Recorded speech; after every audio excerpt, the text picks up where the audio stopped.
Britain, the green and pleasant land. Every footstep you take here is steeped in history and folklore and legend. It's no surprise that stories like Lord of the Rings, Harry Potter and the legend of King Arthur were born here. This is Meas Knoll, a 2,000-year-old Iron Age fort, built by the DJI tribe around 250 BC.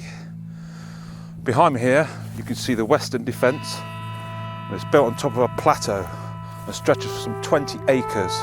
There would have been a palletised fence all the way around the edge, with roundhouses in the middle.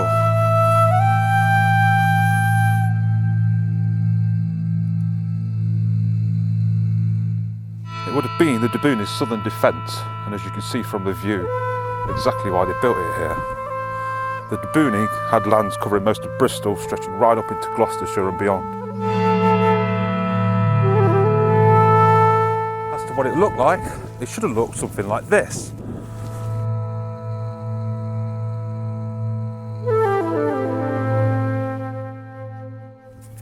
It's thought to have been occupied for around 300 years, until around 43 AD when the Romans arrived.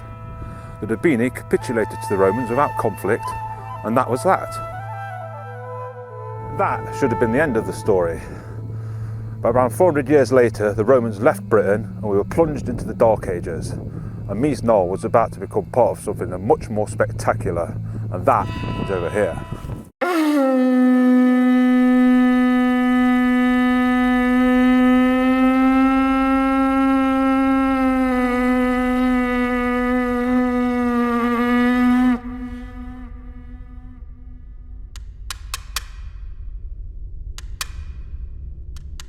This is the Wansdyke, a massive linear defensive earthwork that stretched from here at Meas Knoll some 36 miles out to Savernake Forest in Wiltshire.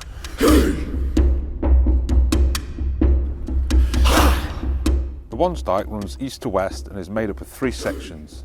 This is the West Wansdyke, which is around 9 miles long.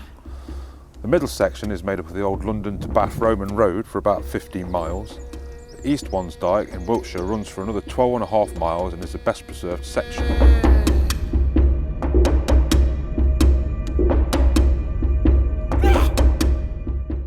It's made up of a ditch and a defensive bank. On the top of the bank there would have been a revetment on the top. So anybody trying to charge in had to come down into the ditch, charge up here. You've got people throwing things at you, stones, arrows, spears. You've got no chance. We don't know who built the Wansdyke, but the name Wansdyke comes from an old Anglo-Saxon name, which means Woden's dyke.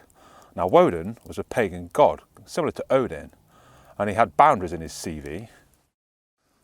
A few interesting facts for you. Wednesday actually means Woden's Day, and Gandalf from Lord of the Rings was heavily based on Woden.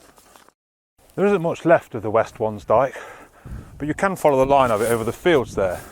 The East Wansdyke, however, which unfortunately I can't visit with the current restrictions, is a completely different matter, and it's still quite spectacular today.